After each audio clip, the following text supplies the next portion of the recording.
Hi friends, എല്ലാവർക്കും നമസ്കാരം. ഇന്ന് ഞാൻ ഗോതമ്പും അതുപോലെ ശർക്കരയും വെച്ചിട്ടുള്ളൊരു ഹെൽത്തി ആയിട്ടുള്ള കേക്കിൻ്റെ റെസിപ്പിയാണ് ചെയ്യുന്നത്. അതുപോലെ തന്നെ നമ്മളിത് ഓവനിലല്ല ചെയ്യുന്നത്, അടുപ്പിൽ വെച്ചിട്ടാണ് ചെയ്യുന്നത്. പിന്നെ ഇതിൽ ബീറ്ററൊന്നും ഉപയോഗിക്കുന്നില്ല, മിക്സിയുടെ ജാർ ഉപയോഗിച്ചിട്ടാണ് നമ്മൾ ഇത് ഉണ്ടാക്കിയെടുക്കുന്നത്. അപ്പോൾ ഇതെങ്ങനെയാണ് തയ്യാറാക്കിയെടുക്കുന്നത് നോക്കാം. അതിന് മുന്നേ ആദ്യമായിട്ട് എൻ്റെ ചാനൽ കാണുന്ന ആരെങ്കിലും ഉണ്ടെങ്കിൽ ഒന്ന് സബ്സ്ക്രൈബ് ചെയ്തിട്ട് സപ്പോർട്ട് ചെയ്യണേ. അപ്പോൾ നമുക്ക് ഗോതമ്പ് കേക്ക് ഉണ്ടാക്കാൻ തുടങ്ങാം. ഇതിനായിട്ട് ഇപ്പോൾ ആദ്യം നമുക്ക് ഈ ശർക്കര ഒന്ന് മെൽറ്റ് ചെയ്തെടുക്കണം. ഞാനിപ്പോൾ ഇവിടെ ഒരു 1/2 കപ്പ് ശർക്കരയാണ് എടുത്തിരിക്കുന്നത്.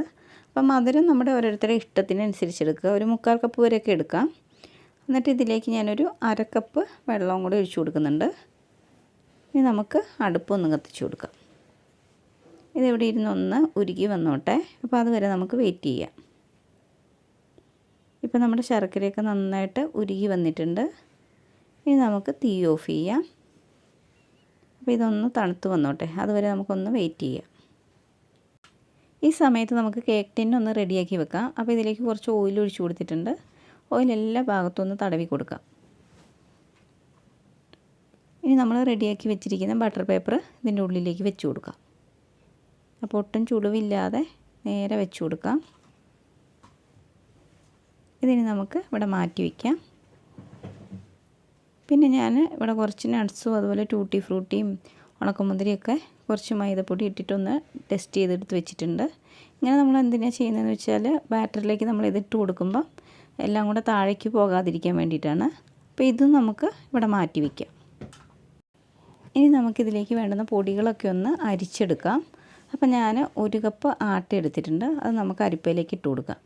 ഇനി ഇതിൻ്റെ കൂടെ 1 ടീസ്പൂൺ ബേക്കിംഗ് പൗഡറും 1/4 ടീസ്പൂൺ ബേക്കിംഗ് സോഡയും ഒരു നുള്ള് ഉപ്പും കൂടി ഇട്ട് കൊടുത്തിട്ട് ഇത് നന്നായിട്ടൊന്ന് മിക്സ് ചെയ്യാം. അതിന് ശേഷം ഇത് ഒരു 3 പ്രാവശ്യമായിട്ട് നമുക്ക് നന്നായിട്ടൊന്ന് അരിച്ചെടുക്കാം.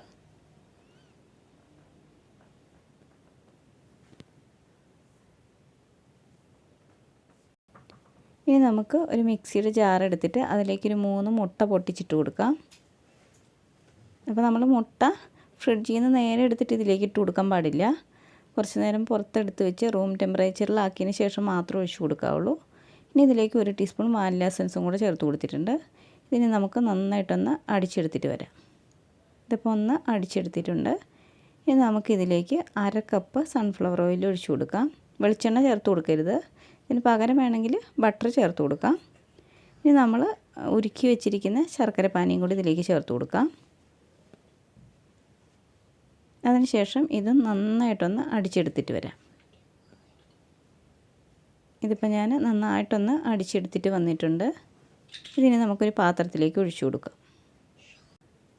അതിനുശേഷം നമ്മൾ അരിച്ച് വെച്ചിരിക്കുന്ന പൊടികൾ കുറേശ്ശെയായിട്ട് ഇതിലേക്ക് ഇട്ട് കൊടുത്തിട്ട് ഇത് നന്നായിട്ടൊന്ന് മിക്സ് ചെയ്തെടുക്കാം. അപ്പോൾ ഒരു 2-3 പ്രാവശ്യമൊക്കെ ആയിട്ട് ഇട്ട് കൊടുത്തിട്ട് ഇതുപോലെ മിക്സ് ചെയ്തെടുത്താൽ മതി.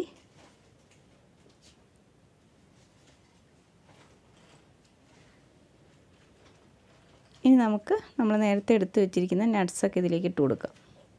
ഇത് നിർബന്ധമുള്ള കാര്യമല്ല, നമ്മുടെ കയ്യിലുണ്ടെങ്കിൽ മാത്രം ഇട്ട് കൊടുത്താൽ മതി. ഇതിപ്പോൾ ഞാൻ നന്നായിട്ടൊന്ന് മിക്സ് ചെയ്തെടുത്തിട്ടുണ്ട്. ഇനി നമുക്കിത് കേക്ക് ടിന്നിലേക്ക് ഒഴിച്ചു കൊടുക്കാം.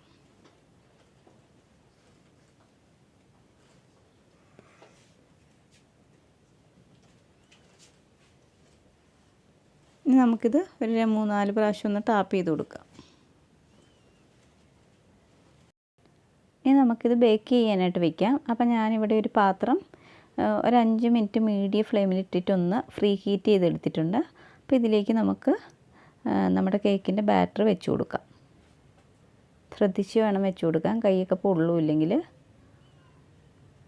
ഇനി നമുക്കിത് അടച്ച് വെച്ചിട്ട് ഒരു 40 മിനിറ്റ് മുതൽ 45 മിനിറ്റ് വരെ ഏറ്റവും ലോ ഫ്ലെയിമിൽ വെച്ചിട്ടൊന്ന് ബേക്ക് ചെയ്തെടുക്കാം. അപ്പോൾ അതുവരെ നമുക്ക് വെയിറ്റ് ചെയ്യാം. ഇപ്പോൾ കറക്റ്റ് 40 മിനിറ്റ് ആയിട്ടുണ്ട്. അപ്പോൾ നമുക്കിതൊന്ന് തുറന്ന് നോക്കാം. ഞാനപ്പോൾ ഇതിൻ്റെ മേലെ കൂടെ കുറച്ച് നട്ട്സും അതുപോലെ ടൂട്ടി ഫ്രൂട്ടിയും ഉണക്കമുന്തിരിയൊക്കെ ഇട്ട് കൊടുത്തിട്ടുണ്ടായിരുന്നു. ഞാൻ ആദ്യം അത് വെച്ച് കൊടുക്കാൻ മറന്നു പോയായിരുന്നു. അപ്പോൾ നമുക്കിതുപോലെ ഒന്ന് ഒരു ടൂത്ത് പിക്ക് വെച്ചിട്ട് കുത്തി നോക്കാം. ഇതിലിപ്പം ഒട്ടും ഒട്ടിപ്പിടിക്കുന്നില്ല, അതിനർത്ഥം നമ്മുടെ കേക്ക് ബേക്കായി എന്നാണ്. ഇനി നമുക്ക് തീ ഓഫ് ചെയ്യാം. അതിനുശേഷം ഇതൊന്ന് തണുത്ത് വരാനായിട്ട് വെയിറ്റ് ചെയ്യാം. ഇപ്പോൾ നമ്മുടെ കേക്ക് ഒന്ന് തണുത്ത് വന്നിട്ടുണ്ട്. അപ്പോൾ നമുക്ക് ഇത് വേറൊരു പാത്രത്തിലേക്ക് മാറ്റി കൊടുക്കാം. അപ്പോൾ ഈ സൈഡ് വശമൊക്കെ ഒന്ന് കത്തി വെച്ചിട്ട് ഇതുപോലെ വിടുവിച്ചെടുക്കാം. ഇനി നമുക്ക് ഇതുപോലൊരു പാത്രം വെച്ചിട്ട് ഒന്ന് തിരിച്ചിട്ട് കൊടുക്കാം.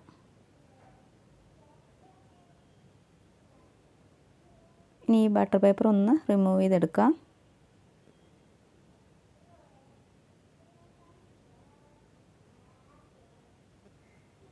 ഇപ്പം നമ്മുടെ വളരെ ഹെൽത്തി ആയിട്ടുള്ള ഗോതമ്പ് കേക്ക് ഇവിടെ റെഡി ആയിട്ടുണ്ട്. ഇനി ഞാനിതൊന്ന് മുറിച്ച് കാണിക്കാം. അപ്പോൾ ഇതിൻ്റെ ഉൾഭാഗമൊക്കെ നല്ല സോഫ്റ്റായിട്ടാണ് ഇരിക്കുന്നത്. അപ്പോൾ നിങ്ങൾക്ക് കാണുമ്പോൾ മനസ്സിലാവുന്നുണ്ടാവും. അപ്പോൾ നിങ്ങൾക്ക് എല്ലാവർക്കും ഈ വീഡിയോ ഇഷ്ടപ്പെട്ടെന്ന് കരുതുന്നു. ഇഷ്ടപ്പെട്ടിട്ടുണ്ടെങ്കിൽ എല്ലാവരും ഒന്ന് ലൈക്ക് ചെയ്യണം. അതുപോലെ ആദ്യമായിട്ട് എൻ്റെ ചാനൽ കാണുന്നവരുണ്ടെങ്കിൽ ഒന്ന് സബ്സ്ക്രൈബ് ചെയ്ത് സപ്പോർട്ട് ചെയ്യണേ. അപ്പോൾ മറ്റൊരു വീഡിയോയുമായി കാണുന്നവരെ ബൈ.